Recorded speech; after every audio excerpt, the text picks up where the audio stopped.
to me, I don't think it's good necessarily, because I just think that it's something that's going to end up kind of coming back and fooling the public. And I mean, with all the streaming and everything, there's already so much sleight of hand going on behind the scenes that isn't healthy for the musicians and whatnot. So I don't think it's a good idea personally. Maybe I've seen Terminator too many times. It's the Blues Rock Show with Pete Francis.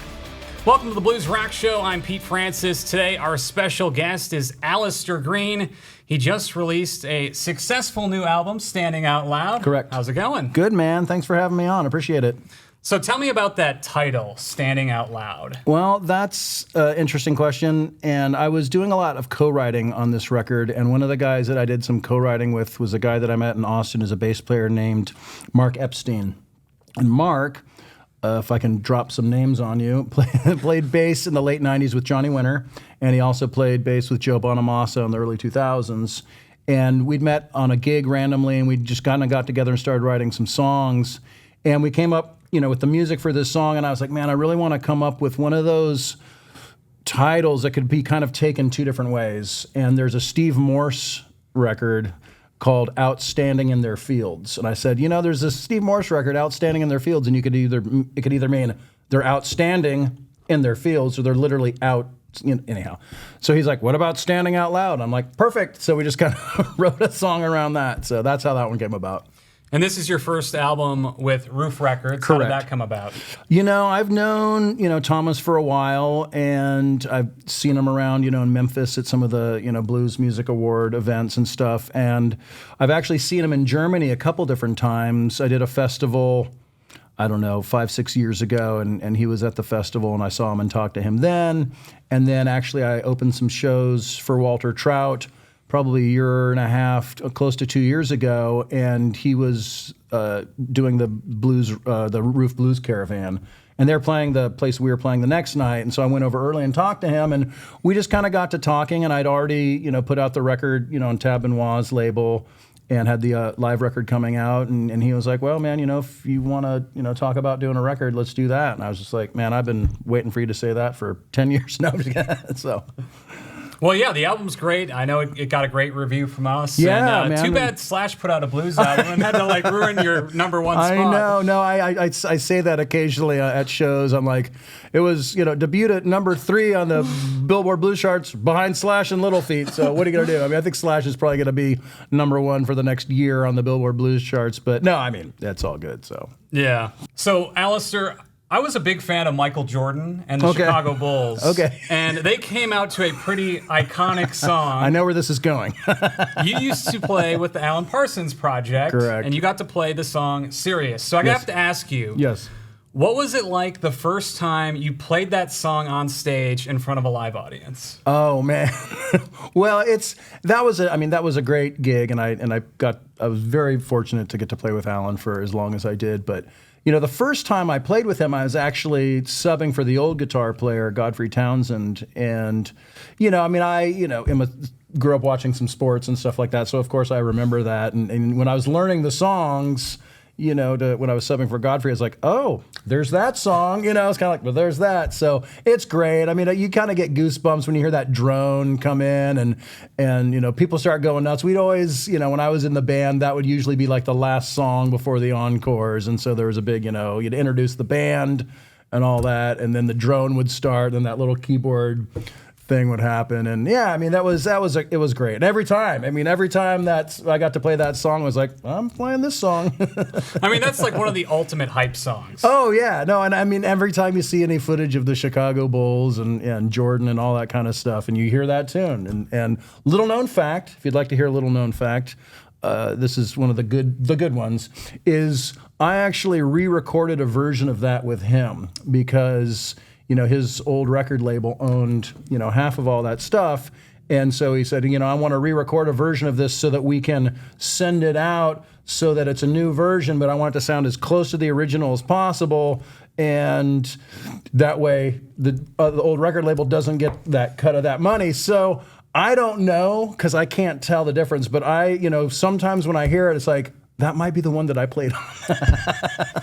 Hey, that's pretty smart. We recently did an interview with Joe Bonamassa, and he was encouraging people, if you don't own your masters, go re-record. Yeah, I mean, that's the thing. I mean, some labels will say, hey, you can't record any of these songs for 5 years or 7 years or whatever it is. But yeah, at a certain point, you can go re-record your catalog if you want.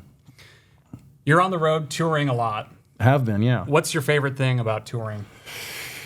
There's a lot to love about it. And one of the things is, when I was a kid, I wanted to travel and see stuff. My dad would take us on, like little family vacations and stuff, and not like going on tours, like going to visit the Grand Canyon or Yosemite with Dad.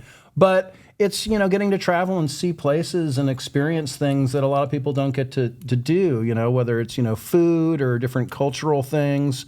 And so that's one of the things I really like doing, aside from, getting to play guitar in front of people. So. All right. Worst thing about touring?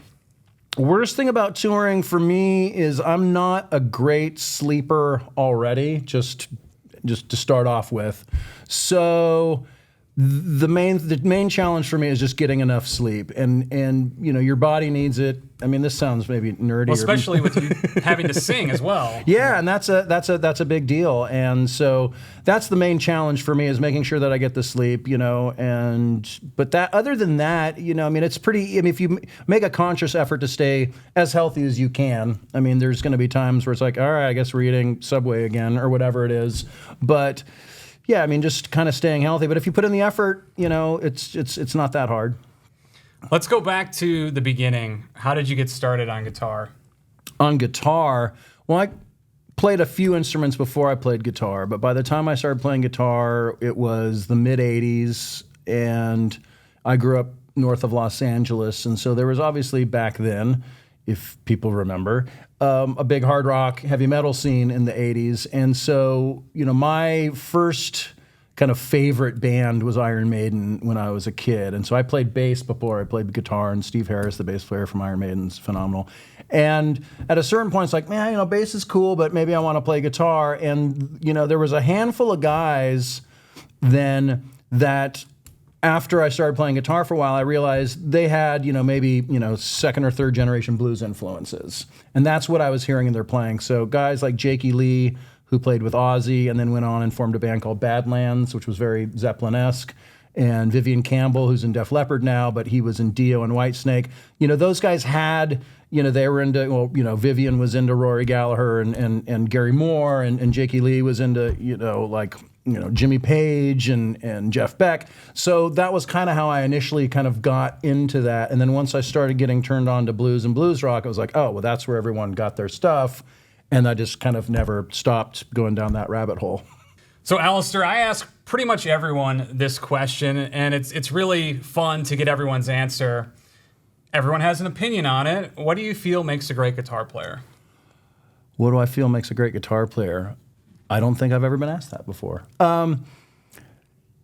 I just feel like I want to hear somebody mean it and play with conviction, and it really doesn't matter what style of music it is. It's like you want to hear somebody have control over the instrument, but sometimes it's, when people get out of control and things get, a little crazy and sloppy, sometimes those are some of the best moments. So I would say conviction, attitude, something, where you can tell that there's intention behind what's being played, as opposed to somebody, phoning it in or being disinterested in what they're doing. Totally.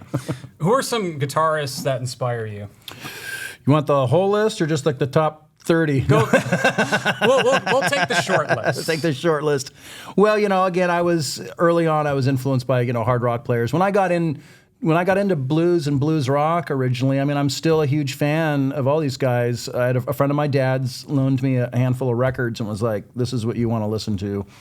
And it was Johnny Winter, who I'm still a huge fan of. Allman Brothers, Fillmore East was one of the records, and I love, all, versions of the Allman Brothers. I mean, I love Warren Haynes and whatnot, but there's Dwayne and Dickie had a really special thing.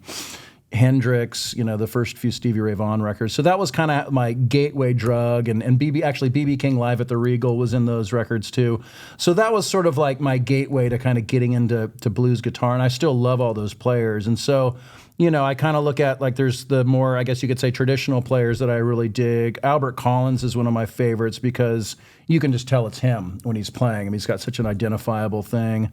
And then as far as like the blues rock guys, I mean, that's just such a big list. But Rory, I mentioned him earlier. I got really into Rory Gallagher, and there's just something really unique about his playing. And Gary Moore, again, I could just sit here and start rattling off names. As far as people you can still go see. I mean, we were talking about Walter Trout earlier. I mean, he's, one of my favorites. And not only that, I mean, I've gotten to, become friends with him and open shows for him and whatnot. And he's fantastic. I mean, it blows me away every time when you hear some of these guys and they just start playing. It's like, there's that thing. Yeah. So, I mean, that's my short list.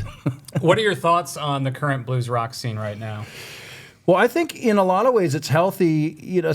Someone asked me something the other day, and, right now it almost seems like anything goes. It seems like the blues rock umbrella has gotten really large. And so I'm not a purist by any stretch of the imagination, but there's things that now are being kind of labeled blues rock. And I'm kind of going like, well, hey, that's cool if that's blues rock, but I'm not hearing it. And that's like, that doesn't mean anything. If people are definitely pushing the boundaries of what it is and now. That's fine. And to me, the main thing is, as long as it's bringing in, new fans, that's really all I care about. I mean, if Slayer released a blues rock record and it didn't sound like blues rock, but it brought in a bunch of people that went and bought Buddy Guy records and Rick Estrin records and whatever it is, it's like, as long as it's bringing in new fans. And like I said, I mean, there's stuff right now that's being labeled blues rock, and I'm having a hard time kind of hearing the correlation, but that doesn't matter, my opinion. It's interesting that you say that, because for a lot of years, it seemed like people would say about blues rock music, they'd be like, well, that's not blues. Right. Well, I mean, it's more blues rock. Right. But now it's interesting that you say that, because probably in the last year or two, I've been hearing more people say that's not blues rock, and I had never heard that before. Right. It's getting further and further away. Well, it's strange because, I mean, I love Chicago blues and what people, I guess, maybe label traditional blues. And if I'm pressed and I'm with musicians that are playing that kind of stuff, I can be in that world and exist and not exert as much rock influence. But, there's a group of people that say, okay, this is blues, and then blues rock they consider not blues. Well, it's like, okay, well, now we have a category for that. But now what you're saying is now there's blues rock, and it's just like, now there's this other thing. It's just like, well, is that just rock, or is that alternative rock, or is that alternative? Maybe there's a new category coming up called alternative blues rock. Or maybe it's just called good music. Right. Maybe it's just good music. And if you can trace, I mean, if you listen to the guitar playing in a lot of these, bands or artists, you can trace back to blues. You can go back and you can trace it back to, whoever, Son House or Book of White or, I mean, you can trace it back. But yeah, I mean, just good music, and maybe there's a blues influence in there somewhere. And people like to label things, and that's fine. So it's all good. If you could share the stage with anyone, who would you want to play with? Like sit in with or open a show with? If you could like sit in with them on stage or have them guest on one of your albums. Well, that's a good question. Living, yes. Okay, they've got to narrow it down. I've been a big Warren Haynes fan for a long time, and I've put it out into the universe that I'd like to, sit in with him at some point or play guitar with him or anything. And I've gotten to, meet Warren and hang out with him a lot, over the years and stuff. But I've never had a chance to play with him. I have had a chance to play with a lot of my heroes and whatnot. But I would say if I had to pick one guy, it'd be probably Warren Haynes. It's a good pick. Yeah, I mean, you can't go wrong with Warren. Lately in music, AI has been a super hot topic. Right. What are your thoughts on AI in music? Oh, man, I think that's such a slippery slope. I personally am not like a fan of knowing that, I heard, something on YouTube the other day where someone, had taken Bon Scott's vocals and put them on, a Brian Johnson song from Back in Black, or, Dave Mustaine singing a Metallica song instead of, to me, I don't think it's good necessarily, because I just think that it's something that's going to end up kind of coming back and fooling the public. And I mean, with all the streaming and everything, there's already so much sleight of hand going on behind the scenes that isn't healthy for the musicians and whatnot. So I don't I don't think it's a good idea personally. Maybe I've seen Terminator too many times, or maybe it's just like they warned you about this. So I mean, personally, I think there's probably, it's like any other kind of technology. It's like you can use it for good or evil, and I think that with music, it's just such a slippery slope. And I just, knowing mankind, I don't have a lot of hope that it's going to turn out good if people start using AI for anything, music wise. Do you think after an artist has passed away that they should be able to use AI to create new music from that artist? I don't think so. I think that's just, it's because it's fake. It's not really, is it interesting?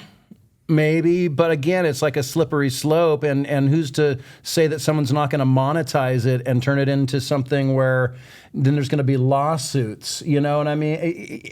You know what I'm saying? Yeah. Like all of a sudden it's just like, well, here's this, B.B. King singing whatever it is. It's like, well, no, it's not. And now there's this song, and now it's streaming, and so it's like, it just, I don't know. It just doesn't sound like it's a healthy thing. It is interesting to hear, Bon Scott sing Hell's Bells, but it's just like, at the same time, it's just a little bit creepy. Well, and where's the line as far as, plagiarism goes? Because Right. AI has to draw on something Right. for its inspiration. Exactly. So it's essentially, copying something Yeah, and and then that's putting it into right. And know. again, it's I don't think it's going to turn out well. But maybe we won't be around to see that. So maybe that'll be 50 years from now. But it seems like that the technology is going at such a pace that we're going to be living our we're going to see that in our lifetime. We're going to see crazy stuff happen with AI. So Outside of AI, what do you think is the biggest challenge or issue facing musicians right now?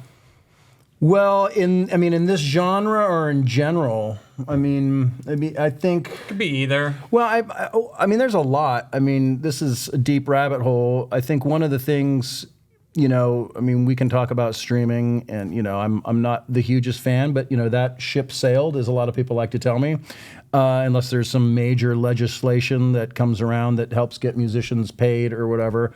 But I think there's just the fact that it's so readily available. There's a great Rick Beato thing where he talks about, and I could have done the clip myself. No offense, Rick, but was like, I remember saving up money and having a job, and then having my dad or somebody take me to the record store and going in and buying a record, and there's just such a deeper connection with the music. And I think what we're facing right now is that people aren't necessarily listening to whole records, and people aren't necessarily looking and seeing who, and maybe that's not important, but it's just the short, little clips and the It's scrolling. become a lot more disposable because it's like, what have you done for me lately? Right. And now it's a singles world and not about albums. Right. Yeah, and it's just so. It's just different. I'm definitely starting to sound a little bit more like the get off my lawn guy, but that's what happens. You get old. I was kind of expecting this to happen. I was wondering when it was going to happen. When I was, 20 years ago or 30 years ago, I was like,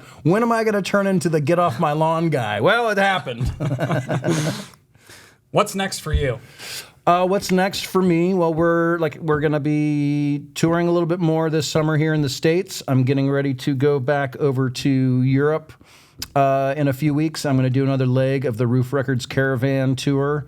And then I'm going to go to the UK for a little bit, and then we're going to, finish up the year with some more US dates. And next year, I'm hopeful that we're going to, record another studio record, but that probably won't come out till the following year. We're just trying to kind of time everything. I just talked to the label not that long ago, and we're trying to kind of map things out. So more shows, and then, maybe take a little bit of time off and write some more songs. So that's what I got going. What do you got going?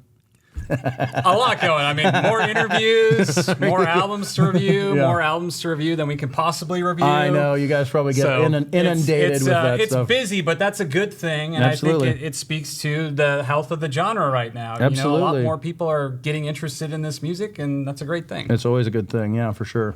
Well, Alastair, thanks for your time. Hey, man, appreciate you having me on. Thanks so much. All right, that's going to wrap up this edition of the Blues Rock Show. For Alastair Greene, I'm Pete Francis. We'll see you next time.